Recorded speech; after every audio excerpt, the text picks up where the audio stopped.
taubat, mengakui segala kesalahan dan kekhilafan.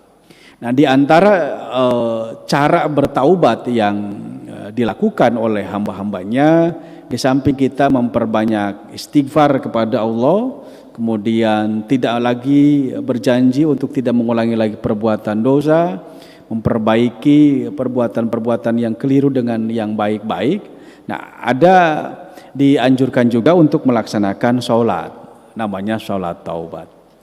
Kalau kita lihat di dalam hadis Rasulullah dikutip oleh Imam Said Sabiq, pengarang kitab Fiqh Sunnah, beliau mengutip hadis dari Abu Bakar As-Siddiq.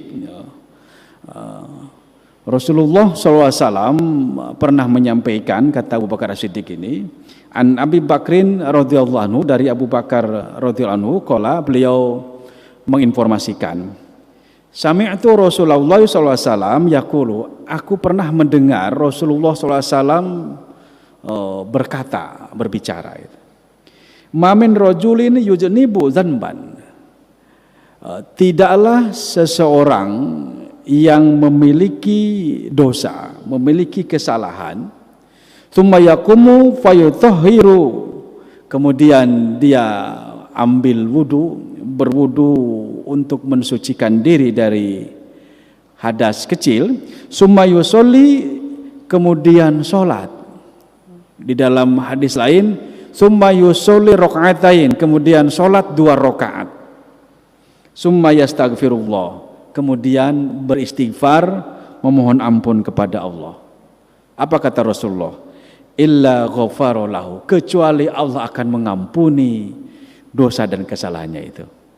Jadi kata Rasulullah, menurut Abu Bakar menyampaikan lagi kepada sahabat-sahabat lain bahwa Rasul pernah menyampaikan, tidaklah seseorang yang memiliki dosa dan kesalahan, kemudian caranya dia berwudu dengan wudu yang bagus, yang sempurna, kemudian apa? Kemudian sholat 2 rakaat, setelah itu beristighfar yang banyak, memohon ampun kepada Allah. Illa ghafarolahu, kecuali Allah akan mengampuni dosa-dosanya. Tsumma qara'a hadhil ayah, kemudian Rasulullah membacakan ayat yang terdapat dalam surat Ali Imran itu. Walladzina idza fa'alu fahishatan aw dzalamu anfusahum dzakarullaha fastaghfaru lidzunubihim. Jika orang yang beriman kemudian melakukan kekeliruan, perbuatan dosa, kemudian apa? Atau menganiaya dirinya, aw dzalamu anfusihim, menzolimi dirinya sendiri, kemudian zakarullaha, dia sadar dan segera ingat kepada Allah, fastaghfaru, kemudian beristighfar, memohon ampun kepada Allah, lidzunubihim, atas dosa-dosanya itu, wa may yaghfiru dzunuba illallah, siapa yang bisa mengampuni dosa-dosa itu kecuali hanya Allah. Nah, di sini sudah diberikan informasi oleh Allah melalui Rasulnya bahwa manusia sehebat apapun, sejujur apapun, sebaik apapun, pasti punya kesalahan, pasti punya khilaf, disengaja ataupun tidak, besar ataupun kecil, itu sudah manusiawi lah. Ada ungkapan al-insanu mahalul khata wan nisyan, manusia itu tempatnya salah dan lupa, khilaf, maka tidak perlu berputus asa. Allah memberikan alat untuk menghapus dosa dan kesalahan manusia itu dengan melalui taubat. Dan Rasul memberikan informasi kepada Abu Bakar bahwa seseorang yang berdosa kemudian dia ingin bertaubat, maka berwudu dengan baik, kemudian sholat 2 rakaat, kemudian beristighfar kepada Allah, maka Allah akan mengampuni dosa-dosanya. Pertanyaannya adalah, sholat apa ini? Sholat meminta ampun, maka disebut dengan sholat taubat, gitu. Maka dalam kajian fikih Said Sabiq menyebut hadis ini dimasukkan ke dalam bab sholat taubah, bab sholat taubat. Jadi sholat taubat itu ada, jika yang hendak ingin melakukannya monggo dipersilahkan. Hadis ini diriwayatkan oleh Imam Abu Dawud, Imam Tirmizi, Imam Nasai, Imam Ibnu Majah, dan Imam Baihaqi. Ada 5 ahli hadis yang meriwayatkan tentang sholat taubat ini. Di hadis lain misalnya Rasulullah juga menyebutkan tentang sholat taubat ini. Hadis dari Abu Darda. Abu Darda pernah mendengar Rasulullah SAW bersabda, "Man tawaddo'a, barang siapa yang berwudu, fahsanul wudu'a, kemudian dengan wudu yang bagus, summa qama fa sholli rakaatain au arba'an." Di sini ada 2 ungkapan nih. Boleh 2 rakaat, boleh 4 rakaat. Maktubatan au ghairu maktubah, baik salat itu yang wajib ataupun salat sunnah lah, terserah saja. Bi husni fihinna ruku' wa sujud, dengan ruku dan sujud yang bagus, maksudnya jangan tergesa-gesa. Sumastaghfirullah, kemudian beristighfar, memohon ampun kepada Allah. Apa kata Rasulullah? Ghafaru lahu, maka Allah akan mengampuni dosa orang tersebut. Nah, sholat 2 rakaat, sholat 4 rakaat, silakan setelah itu beristighfar, memohon ampun kepada Allah. Sholat apa namanya ini? Ya, para ulama fikih kemudian menyebut namanya sholat taubat. Jadi sholat yang dilakukan apabila kita merasa ingin bertaubat kepada Allah, di samping yang umumnya dilakukan, memperbanyak istighfar, memperbagus amal ibadah yang lain, kemudian berjanji untuk tidak mengulangi lagi perbuatan-perbuatan yang pernah dilakukan yang mendatangkan dosa, maka kemudian bersolat taubat. Nah, insya Allah dosa-dosa akan diampuni oleh Allah Subhanahu wa taala. Lebih baik merasa punya salah, punya dosa ketimbang merasa suci.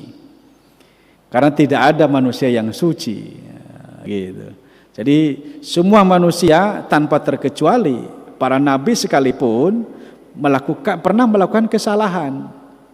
Nah, coba para nabi kemudian langsung ditegur oleh Allah dan langsung segera bertaubat, sehingga nabi itu maksum, bersih dari dosa. Kita ambil contoh Nabi Allah Adam alaihissalam.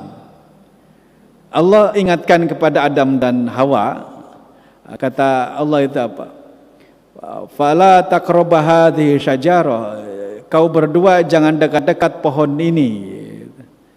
Di Al-Baqarah seperti itu.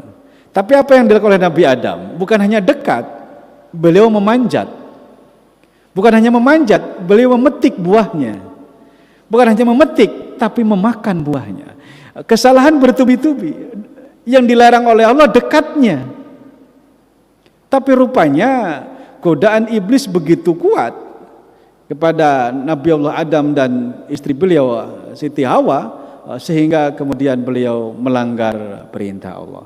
Sehingga Allah kemudian dikeluarkan Adam dari surga itu, dan kemudian Allah ajarkan bagaimana cara bertaubatnya. Maka ada doanya kan itu, Rabbana zalamna anfusana wa illam taghfir lana wa tarhamna lanakunanna minal khasirin, kan gitu.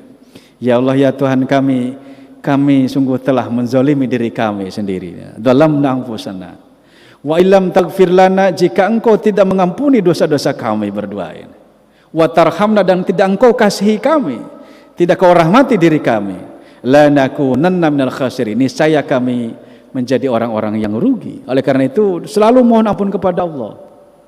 Itu Nabi. Jadi artinya Nabi sendiri yang dijamin maksum, dijamin bersih dari dosa, perbuatan salah pernah dilakukan juga.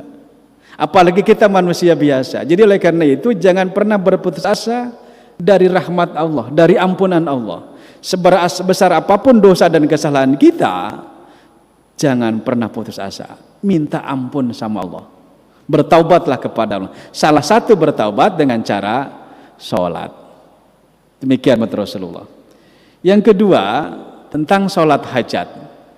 Ini kan yang kemudian juga diperselisihkan oleh beberapa ustadz YouTube ini kan gitu. Ya, maka saya jelaskan, Sekali lagi Pak Said Sabik menulis dalam kitabnya Fiqhus Sunnah tentang hadis tentang sholat hajat itu. Memang dalam hadis itu Rasul tidak menyebut sholatul hajat, sholatul taubat gitu. Ya, kayak tadi sholat taubat itu. Siapa yang merasa bersalah, wudu dengan bagus, kemudian sholat 2 rakaat, kemudian mohon ampun, maka Allah akan ampuni. Nah, sholat apa? Sholat mohon ampun itu ya sholat taubat. Nah, sekarang sholat hajat. Ini dari Abu Darda juga. Beliau menginformasikan An-Nabiy sallallahu alaihi wasallam, Rasulullah sallallahu alaihi wasallam bersabda, "Man tawaddo'a fa asbaghul wudu'a." Siapa yang berwudu dengan wudu yang bagus, yang wudu yang benar, summa yusolli rakaatain, kemudian melaksanakan sholat 2 rakaat, yutimihuma a'tahullahu, sholat 2 rakaat yang sempurna, 2 rakaat yang tertib lah, yang tenang, jangan tergesa-gesa. A'tahullahu, maka Allah akan memenuhi apa yang dipenuhi oleh Allah, masa'ala, apa yang dia minta, apa yang dia pohonkan, apa yang dia panjatkan, muajjilan au muakhiran, baik segera ataupun akan segera dikabulkan ataupun mungkin ditunda beberapa waktu yang akan datang. Hadis sahih riwayat Imam Ahmad. Nah, pertanyaan lagi adalah, sholat apa ini? Sholat membutuhkan sesuatu, sholat meminta sesuatu, sholat hajat. Sholat membutuhkan sesuatu. Di Al-Quran sendiri kan Allah perintahkan itu. A'udzubillahi minasyaitonirrajim, wasta'inu bisabri wassalah. Mintalah kalian kepadaku dengan cara sabar dan sholat. Jadi sholat apa ya? Salah satunya adalah sholat hajat, di samping mungkin sholat tahajud. Ada hadis lain dari Abdullah bin Aufa, Rasulullah SAW juga bersabda, hadisnya cukup panjang ini. Man kana celahu ilallahi hajatana, di sini disebut kata hajat ini. Siapa yang punya hajat, punya keinginan yang dipanjatkan kepada Allah, ila hadim min bani Adam, atau kepada seseorang manusia yang lain gitu. Fal yatawaddo'a, maka berwudulah, wal yuhsinul wudu, dengan wudu yang bagus. Gitu. Sumal yusolli rakaatain, kemudian sholat 2 rakaat. Kata Rasulullah. Sumal yathni 'ala Allahi wal yusolli 'ala Nabi sallallahu alaihi wasallam. Kemudian agungkan nama Allah dan baca salawat atas Rasulullah sallallahu alaihi wasallam. Sumal yaqul, kemudian berdoalah. Nah, ini doanya, doa hajat nih. La ilaha illallah halimul karim subhanallahi arsyil azim, dan seterusnya ya.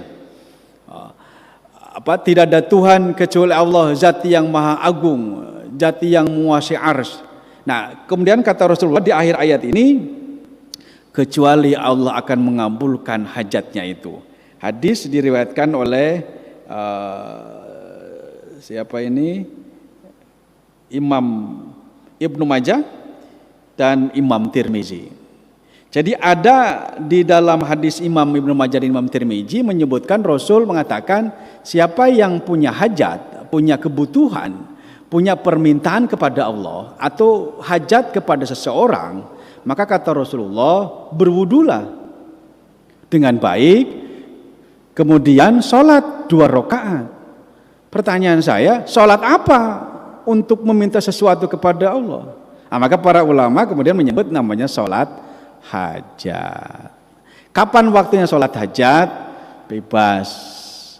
Mau pagi, mau malam, mau sore, mau siang, silahkan saja. Tidak harus malam. Kalau tahajud kan malam, maka tahajud masuk dalam kategori qiyamul lail, witir malam kan juga. Untuk hajat bebas. Mau antara duha dengan zuhur, monggo. Mau antara zuhur dengan asar, monggo silakan. Mau antara asar dengan maghrib, ya silakan. Mau antara maghrib dengan isya juga silakan. Itu artinya kapanpun kita punya kebutuhan, punya hajat, mintalah kepada Allah saja. Karena Allah yang menyuruh kita. Sebagai analogi, saya ambil gambaran gini. Kalau kita butuh sesuatu kepada teman, datang, Mas, tolong dong saya pinjemin uang. Buat apa toh? Buat biaya anak sekolah saya. Hasilnya gimana kira-kira? Hasilnya dua. Kemungkinannya dua. Pertama, kemungkinan dikasih, kemungkinan juga tidak. Kenapa? Karena kita datang dengan sendirinya. Tapi kalau teman kita itu meminta kita datang, Mas, kenapa sih sampean kok mukanya murung kayak gini? Ada masalah? Datang ke rumah. Insya Allah saya bantu. Nah, sudah. Akhirnya si Mas ini sorenya datang ke rumah. Kira-kira kalau yang ngundang, yang minta itu yang akan minjemin, hasilnya apa? Pasti dipinjemin. Yang nyuruh doa Allah, yang nyuruh minta Allah, kemudian kita minta kepada Allah, kira-kira dikasih atau enggak? Pasti dikasih. Itu janji Allah. Wa idza salaka ibadi anni fa inni qarib ujibu da'watad da'i. Katakan Muhammad, apabila hamba-hambaku bertanya kepada tentang aku, jawablah aku ini sangat dekat. Ujibu da'watad da'i, aku akan menjawab, aku akan mengijabah doa-doa mereka. Idza da'ani, kalau mereka minta, kalau mereka berdoa kepadaku. Jadi itu artinya Allah yang menyuruh kita meminta, dan Allah pula lah yang akan memberi. Gitu. Beda halnya tadi kalau kita datang sendiri yang tidak disuruh, kemungkinannya dua, mungkin dikasih, mungkin tidak. Dikasih itu mungkin karena tidak punya, atau mungkin karena ada pertimbangan lain. Tapi kalau yang minta datang itu adalah yang mau ngasih, probabilitasnya pasti dikasih. 99,99% pasti dikasih. Nah, ini probabilitasnya Allah. Yang meminta kita suruh doa, yang meminta kita suruh jaluk, kalau kata orang Jawa itu, mohon, Allah. Loh, yang mengabulkan Allah, pasti Allah kabulkan. Nah, caranya kata Rasulullah, wudu, setelah wudu dengan bagus, sholat 2 rakaat, kemudian mohon sama Allah. Maka Allah a'tahullahu ma sa'ala. Allah akan memenuhi apa yang kamu minta. Salat apa itu? Salat hajat. Wallahu a'lam bishawab. Demikian, sebelum ditutup mungkin ada yang ingin ditanyakan, monggo Pak. Silakan Pak.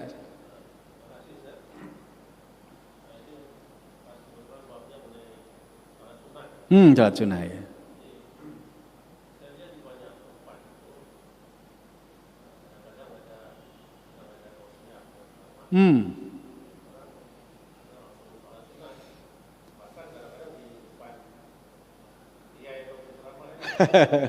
Iya.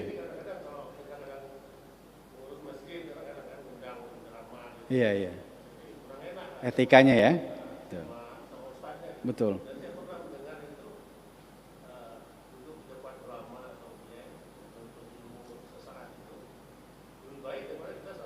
Betul. Betul, betul. Iya, iya. Sampaikan juga.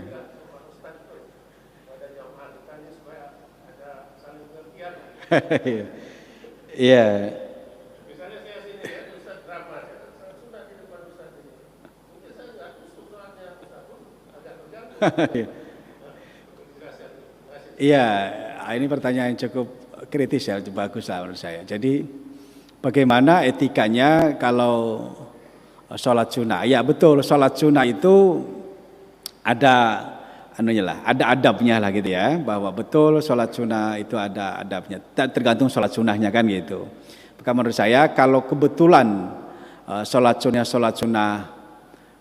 seperti sholat sunnah tahiyatul masjid, khotib sedang berkhutbah, ya monggo saja, karena Rasul pernah melakukan itu.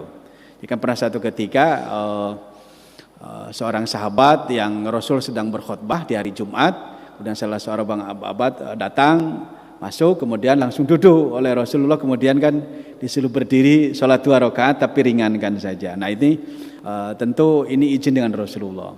Tapi di kesempatan lain, misal kalau di tempat-tempat yang bukan sholat tahiyatul masjid atau sedang ada taklim, ada ceramah, kalaupun kita mau sholat sunat tahiyatul masjid ya etikanya lah, jangan di depan, boleh di belakangnya atau apa. Karena betul mungkin tadi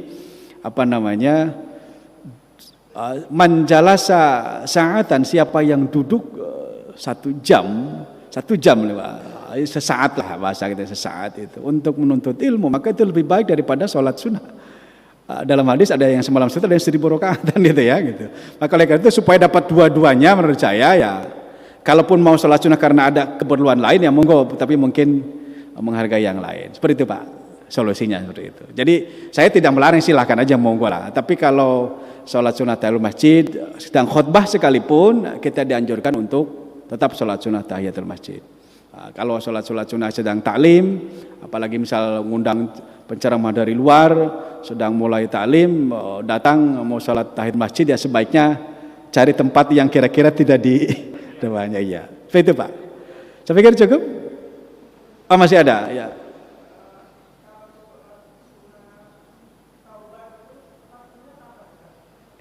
Ya, sholat sunat taubat sama dengan sholat hajat, waktunya tidak terikat, boleh kapan saja, boleh sebelum sholat duha, boleh nanti sebelum sholat tahajud, malam kalau mau malam, boleh kapan saja Pak. Yang penting jangan pada waktu-waktu yang dilarang, ya kan? Waktu dilarang itu kan ketika matahari terbit berwarna merah, itu kan dilarang.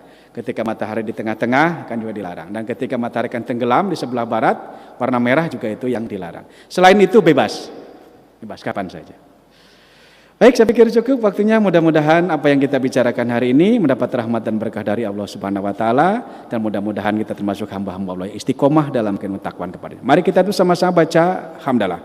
Alhamdulillahirabbil alamin. Terima kasih. Wa'alaikum minkum wabillahi taufiq wal hidayah. Assalamualaikum warahmatullahi wabarakatuh.